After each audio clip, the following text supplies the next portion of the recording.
13 நாட்களாக போராடி வந்த தூய்மை பணியாளர்கள் நள்ளிரவில் கைது செய்யப்பட்டு பல்வேறு இடங்களில் தங்க வைக்கப்பட்டுள்ளனர். அதன் விவரங்களை செய்தியாளர் சுரேஷ் வழங்க கேட்கலாம். சுரேஷ், நள்ளிரவில் கைது செய்யப்பட்ட தூய்மை பணியாளர்கள் எந்தெந்த பகுதிகளில் பிரித்து தங்க வைக்கப்பட்டிருக்காங்க, என்ன விவரம்? பிரியதர்ஷினி, சென்னை மாநகராட்சி அலுவலகமான ரிப்பன் மாளிகை முன்பு கடந்த 1ஆம் தேதி முதல் 13 நாட்களாக தூய்மை பணியாளர்கள் போராட்டத்தில் ஈடுபட்டு வந்தனர். அவர்கள் நேற்று நள்ளிரவு சுமார் 11:40 அவர்கள் காவல்துறையினர் கைது செய்து அப்புறப்படுத்தியிருக்கிறார்கள். கைது செய்யும் பொழுது காவல்துறையினருக்கும் தூய்மை பணியாளருக்கும் இடையே தள்ளுமுள்ளு ஏற்பட்டது. குறிப்பாக பார்த்தோம் என்றால், எங்களுக்கு பணி நிரந்தரம் செய்ய வேண்டும், தனியாருக்கு தூய்மை பணியை ஒப்படைக்க கூடாது என 5 மற்றும் 6 மண்டலங்களுக்கு உட்பட்ட சுமார் 2000 பேர் இந்த போராட்டத்தில் பங்கேற்றிருந்தனர். ஆனால் நீதிமன்றம் அவர்களது போராட்டத்திற்கு அனுமதி வழங்கவில்லை. போராட்டத்தில் இருப்பவர்களை கைது செய்து அப்புறப்படுத்த வேண்டிய தேவை ஏற்பட்டிருக்கிறது. காவல்துறை இந்த நிலையில் நேற்று 500க்கும் மேற்பட்ட போலீசார் அந்த ரிப்பன் மாளிகை வளாகத்தை சுற்றிலும் குவிக்கப்பட்டனர். 55 பேருந்துகள் கொண்டுவரப்பட்டு அவர்களை கைது செய்யும் பணியில் ஈடுபட்டனர். அப்பொழுது தூய்மை பணியாளர்கள் இந்த கைது நடவடிக்கைக்கு அவர்கள் ஒத்துழைக்கவில்லை. அதனால் அவர்களுக்கு வாக்குவாதம் ஏற்பட்டது. இந்த நிலையில் குண்டுக்கட்டாக போலீசார் அவர்களை கைது செய்து அப்புறப்படுத்தினர். இப்படிப்பட்ட நிலையில் பலர் மயக்கமடைந்து விழுந்தனர்.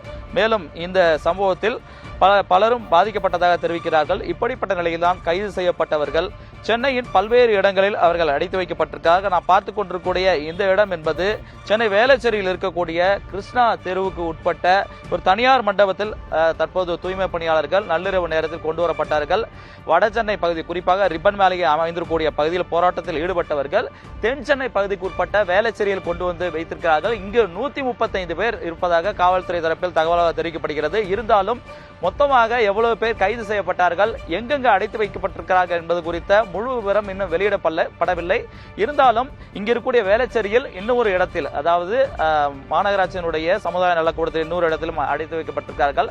அதே போன்ற ஆதம்பாக்கம் புனித தோமையார் அந்த காவல் நிலையத்துக்கு அருகே இருக்கக்கூடிய காவல்துறையினர் ஒரு பகுதியில், அதாவது மண்டபம் போன்ற ஒரு இடத்தில் அடைத்து வைத்திருக்கிறார்கள். அங்கு ஒரு 50க்கும் மேற்பட்ட வைத்திருப்பதாக தகவல் தெரிவிக்கின்றனர்.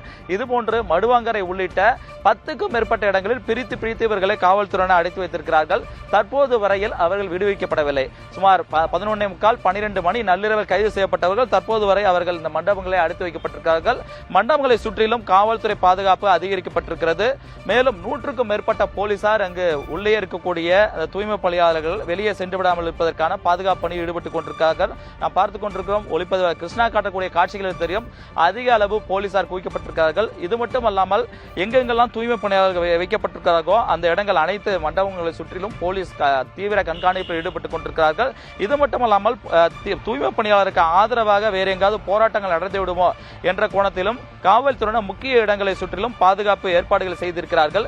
சென்னையை பொறுத்தவரையில் கடந்த 13 நாட்களாக தூய்மை பணியாளர்கள் இந்த தனியாருக்கு தூய்மை பணியை ஒப்படைத்ததை கண்டித்தும், அதே போன்று பணி நிரந்தரம் வேண்டும், மேலும் ஏற்கனவே பணியாற்றிய மாநகராட்சியின் ஒப்பந்த பணியாளர் பணியை தொடர்வதற்கு அனுமதிக்க வேண்டும் என்ற வலியுறுத்தலை வலியுறுத்திதான் இவர்கள் போராட்டத்தில் ஈடுபட்டிருந்தனர். தொடர்ந்து 7 கட்ட பேச்சுவார்த்தை நடத்தப்பட்டது.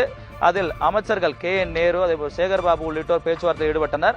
இந்த 7 கட்ட பேச்சுவார்த்தையும் தோல்வியில் முடிந்த நிலையில் நேற்று நள்ளிரவு கூட மீண்டும் அரசு தரப்பில் சேகர்பாபு அவர்கள் பேச்சுவார்த்தையில் ஈடுபட்டார். அந்த பேச்சுவார்த்தை எந்த உடன்பாடும் ஏற்படவில்லை.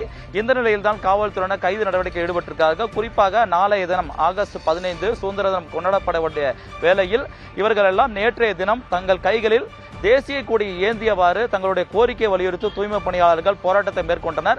இது மக்களுடைய கவனத்தை ஈர்த்திருந்தது. அது மட்டுமல்லாமல் இந்த தூய்மை பணியாளர் போராட்டத்திற்கு ஆதரவு தெரிவித்து பல்வேறு அரசியல் கட்சியினர் தொடர்ந்து இந்த 13 நாட்களாக தூய்மை பணியாளர் நேரடியாக சந்தித்து அவர்கள் ஆதரவினை தெரிவித்திருந்தனர். நேரடியாக களத்திற்கு வந்திருந்தனர். அதேபோல் தூய்மை பணியாளர்களை பனையூர் அலுவலகத்துக்கு அழைத்து விஜய் கூட நேரடியாக தூய்மை பணியாளர்களுக்கு ஆதரவு தெரிவித்திருந்தார். இப்படிப்பட்ட நிலையில் தான் நள்ளிரவு நேரத்தில் தூய்மை பணியாளர்கள் திடீரென கைது செய்யப்பட்டதற்கு அரசியல் கட்சியினர் பலரும் கண்டனங்களை பதிவு செய்து கொண்டிருக்கிறார்கள். இருந்தாலும் காவல்துறை தரப்பில் தற்போது வரையில் தூய்மை பணியாளர்களை விடுவிப்பதற்கான எந்த நடவடிக்கையும் எடுக்கப்படவில்லை.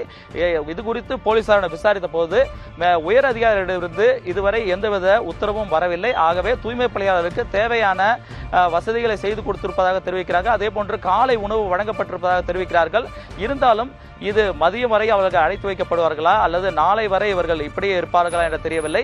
இந்த நிலையில் தூய்மை பணியாளர்கள் தரப்பில், அதாவது இந்த போராட்டத்தை முன்னெடுத்திருக்கக்கூடிய உழைப்போர் உரிமைக்கான இயக்கம், அந்த இயக்கத்தினுடைய வழக்கறிஞர் கண்ணன் நம்முடைய தெரிவிக்கும் போது, நேற்றைய தினம் போலீசார் அராஜகமாக எங்களை கைது செய்திருக்கிறார்கள், தூய்மை பணியாளர்களுக்கு இந்த போன்ற நடவடிக்கை மேற்கொண்டிருக்கிறார்கள், அது மட்டும் இல்லாமல் எவ்வளவு பேரை கைது செய்தார்கள், எங்கெங்கு வைத்திருக்கிறார்கள் என்ற போன்ற விவரங்கள் இன்னும் முழுமையாக தெரிவிக்கப்படவில்லை. ஆகவே இதையெல்லாம் கேட்டு இந்த நேற்று நடந்த சம்பவம் குறித்து தலைமை நீதிபதி முன்பு நேரடியாக சென்று இந்த தகவல்கள் எல்லாம் முறையிடப் போவதாக ஒரு தகவலை பதிவு செய்திருக்கிறார்கள். ஆகவே தூய்மை பணியாளர்கள் கைது செய்யப்பட்டு ரிப்பன் மாளிகை முன்பிருந்து அப்புறப்படுத்தப்பட்டாலும் இன்னும் தொடர்ந்து இந்த தூய்மை பணியாளருடைய கோரிக்கை என்பது நிலுவையில் தான் இருக்கிறது என்று அவர்கள் தரப்பில் தெரிவிக்கிறார்கள். பிரியதர்ஷினி, நள்ளிரவில் கைது செய்யப்பட்ட வடசென்னையைச் சேர்ந்த தூய்மை பணியாளர்கள் தென்சென்னையோட பல்வேறு பகுதிகளிலும் பிரித்து அடைத்து வைக்கப்பட்டிருக்கிறார்கள்.